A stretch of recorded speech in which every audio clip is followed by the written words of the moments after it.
1920 жылы құрылған автономияға берілген территорияны біздің көршілеріміздің бәрі мойындады. Мына жағымыздағы қырғызды, мына жақтағы қарақалпақты, құрамаларды қосып аламыз ба деген сондай үміт болды деген. Қазақ халқын қырғыз қайсақ деп атау неден туды? Біз қазақпыз, олар қырғыз. Қазіргі мына айтылып жүрген бәрі дұрыс емес деп, оның бәрін ғылыми талдап жазған Шоқан Уәлиханов. Негізінен қазақ қайраткерлері Орынборды Астана етуге қарсы болды. Ташкент негізінен қазақтың қаласы еді. Кәдімгі қазақ автономиясына қай жерлер кіру керек дегенде бәрін жазып шыққан. Біз неден ұттық, неден ұтылып қалдық? Кеңес жағына қызмет етіп отқан қазақтың жігіттеріне аяушылық болмасын, барлық жерде олардың көзін жою керек деген мазмұнда сондай бірінші бұйрық шыққан. Саясат үшін жіберілгенмен олардың бәрі аңдуда, бақылауда болды. Мен бұны Алашты кемсітейін, болмаса Алаш автономиясын жоққа шығарайын деп отырған жоқпын. Бұл нақты тарихи фактілер. Сәлем достар, бұл қалам жобасы. Біз тарих, мәдениет және өнер тақырыбында әңгіме қозғаймыз. Қазақ халқы патшалық дәуірде киргиз қайсақ деп аталды. Тіпті қырғыз деп атау кеңес үкіметінің алғашқы жылдарында да қолданыста болды. Ал қазақ атауын қашан және қалай қайтардық? Бұл жолда кімдер күресті? Біз бүгін осы тақырыпты талқылаймыз. Студияда Мақсат Мәлік, ал сауалдарымызға жауап беретін Сәбит Шілдебай, орталық мемлекеттік архивінің директоры, тарих ғылымдарының кандидаты. Қош келдіңіз. Қош көрдік, рахмет. Сізге сұхбат беруге келіскеніңізге рахмет айтамыз. Бүгінгі әңгімемізде енді үлкен бір тарихи оқиғамен тұспа-тұс келіп отыр.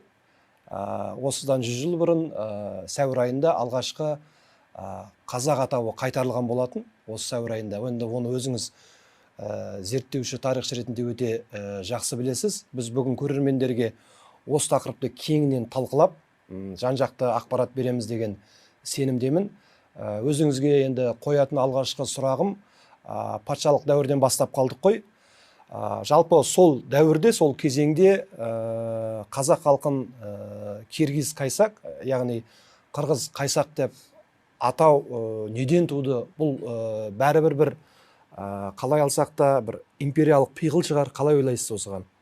Мына Совет үкіметінің алғашқы жылдарында да сол бізді патша үкіметінің кезінде қалай киргиз деп атаса, сол жалғастырып бізді киргиз деп атап кете берді. Тіпті 1919 жылы қазақ жерін басқару үшін құрылған революциялық комитеттің аты да Қырғыз революциялық комитет деп құрылды, солай аталды ресми түрде.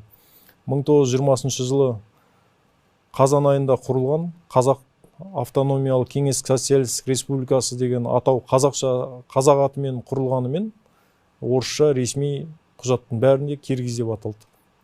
Міне осы орыс тіліндегі атауда тұрды мағына.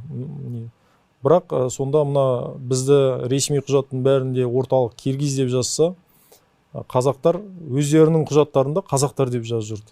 Енді мына метрополияның отар аймаққа берген, отар халыққа берген киргиз деген атауынан бас тартып, өзіміздің тарихи дұрыс атауымызды ресми түрде қайтартып, орталық билікке мойындатып, қаулы шығартқан мәселе туралы бұл әңгіме. Осыны Совет үкіметі қазақтың ресми атын қайтарып берді. Енді 25 жылы 19 сәуір күні осыдан дәл 100 жыл бұрын қазақ халқы мынау Ақмешіт қаласында өткен 5-ші бүкіл қазақ съезінде өзінің тарихи атауын съездің шешімімен дұрыс атау туралы қаулы қабылдады. Ал арада біраз уақыт өткеннен кейін 1925 жылы 15 маусымда бүкіл ресейлік орталық атқару комитеті осы 5-ші съездің шешімін бекітіп, арнайы декрет шығардық. Сол декретпен біз ресми түрде өзіміздің атымызды қайтарып алдық. Егер біздің съез солай шешім қабылдағанымен орталық бекітпесе, ол заңды күшіне енбес еді. Ал енді осы қазақ атауын қайтару жолында күрестер қай кезден бастап алды? Кімдер болды күрескен? Мынау парсы шағатай тілінде болмаса, кәдімгі араб алфавитімен қазақша жазылған еңбектердің, шығармалардың бәрінде біз өзімізді өзіміз қазақ деп жазуымыз. Абай атамызда мысалға қалың елім қазағым, қайран жұртым, ұстарасыз аузыңа тұстау мұртың деп өлеңдерінде қазақ атауын қолданды. Қазақ даласында шыққан алғашқы газеттердің бірі батыста Қазақстан газеті қазақ атын пайдаланды. Қазақ газеті 13-ші жылы шыққан. Ода да осы атау пайдаланылды. Бұның бәрі төңкеріске дейінгі жағдай ғой. Төңкеріске дейін. Тіпті Қазақ газетінің бірінші нөмірінде жазды ғой. Ауданды жұртымыздың, аруақты ұлтымыздың атауы деп, газетамыздың атын қазақ деп атадық деп. Ахмет Байтұрсыновтар солай жазды.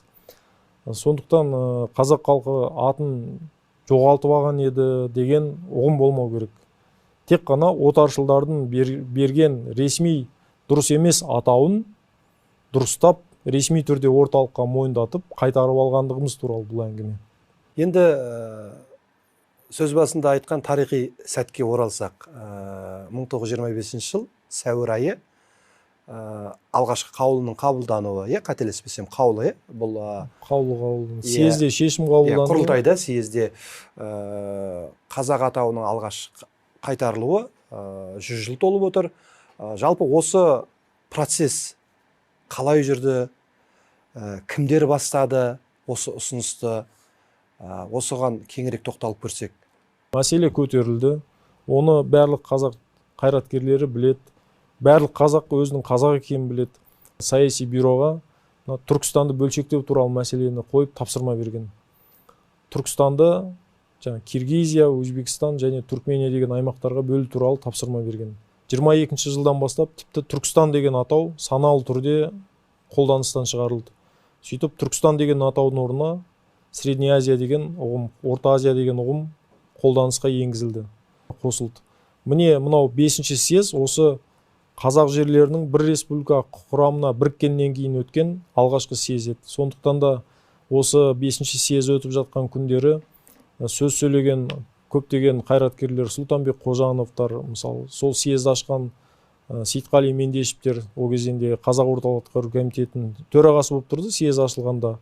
Ал съездің соңғы күні, съез жабылған күні өткен 5-ші сайланған Қазақ орталық атқару комитетінің бірінші сессиясында келесі басшы болып Жалау Мыңбаев сайланған болатын. Міне осы біздің қайраткерлер, бұл съез құрылтай съез болу керек. Бұл съезді біз бірінші съез деп те атайық деген ұсыныстар болған. Не үшін бірінші? Себебі қазақ жерлері бір республика құрамына біріккеннен кейін алғаш өтіп отқан съез деп. Міне осы съездің үстінде жаңағы мәселелер шешілді ғой. Бірақ бұл съездің күн тәртібінде қазақ атауын қалпына келтіру туралы мәселе, Ақмешітті Қызылорда деп өзгерту туралы мәселе күн тәртібінде болған жоқ. Бұл мәселе съездің ең соңғы күні, съез 15-ші сәуір күні ашылып, 19-ші сәуір күні аяқталды. 19-ші сәуір күні түске дейін съездің соңғы мәжілісі өтті. Сол съездің соңғы мәжілісінде Сұлтанбек Қожанов ұсыныс жасады. Бірінші ұсынысы дұрыс тарихи атауымызды қайтару, Киргизді қазаққа ауыстыру туралы мәселе. Екінші мәселе Ақмешіт қаласын Қызылорда деп ауыстыру туралы мәселе. Екі мәселені де съездің делегаттары қатты қызу қол шапалақтап, қолдау білдіріп, осылай екі мәселеде съездің шешімімен бекітілді. Съез біткеннен кейін арнайы қаулы қабылданды.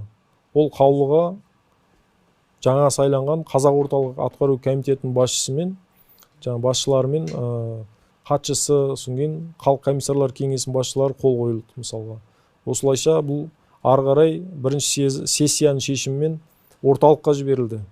Ресми түрде бекіту үшін.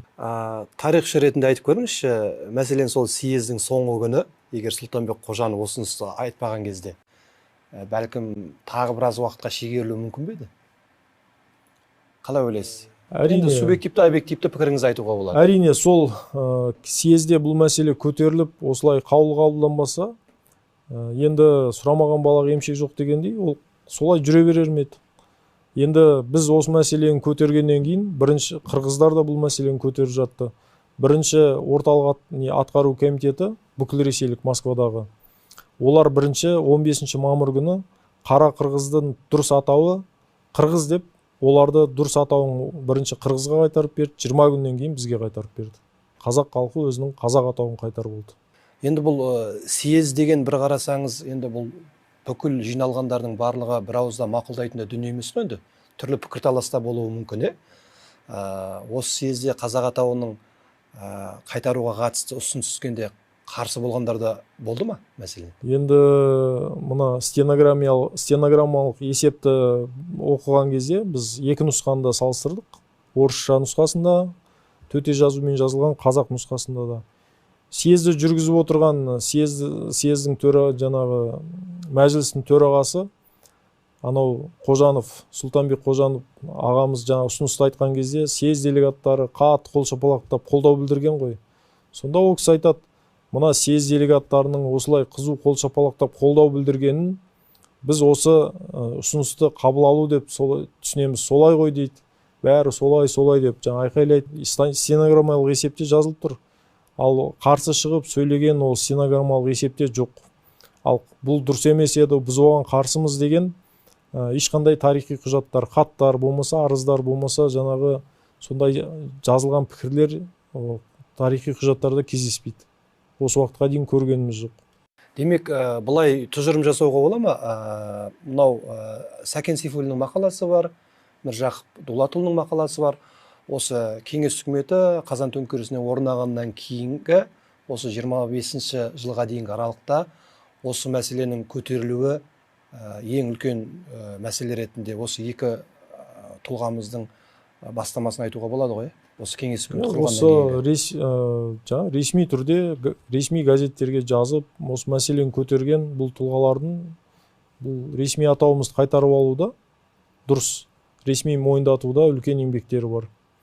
Бірақ осы мәселені қайтарған Сәкен Сейфуллин еді, болмаса Міржақып Дулатов еді, болмаса съезде ұсыныс айтқан Сұлтанбек Қожанов еді, болмаса бұл әрбір қазақтың сол кездегі жігітінің көкейінде жүрген мәселе. Бұл бүкіл халықтық мәселе. Ал ол жаңағы кісілер сол қазақтың көкейінде жүрген мәселені айтып, жазып, ұсынысты өткізуге себепкер болған тұлғалар. Солай деп түсінгеніміз дұрыс. Енді мынау Астананың сол кездегі Ақмешіт атауының Қызылордаға атауына ауысуына қатысты ұсынысты Қожанов айтқан екі ұсыныстың бірі ғой. Енді өзіңізде зерттеуіңізде жазасыз. Мені қызықтырғаны, неге Қызылорда деген атау, ондағы қызыл сөзінің алтын ордамен мағыналас ұштасып жатуы. Осыған бір тоқталып өтіңізші. Қызыл деген жалпы мына көне түркі моңғол тілінде мына алтын дегенді де білдіреді. Алтын орда деген мағына ғой. Мына сол кезінде бұлар өте ұтымды пайдаланып кеткен сияқты.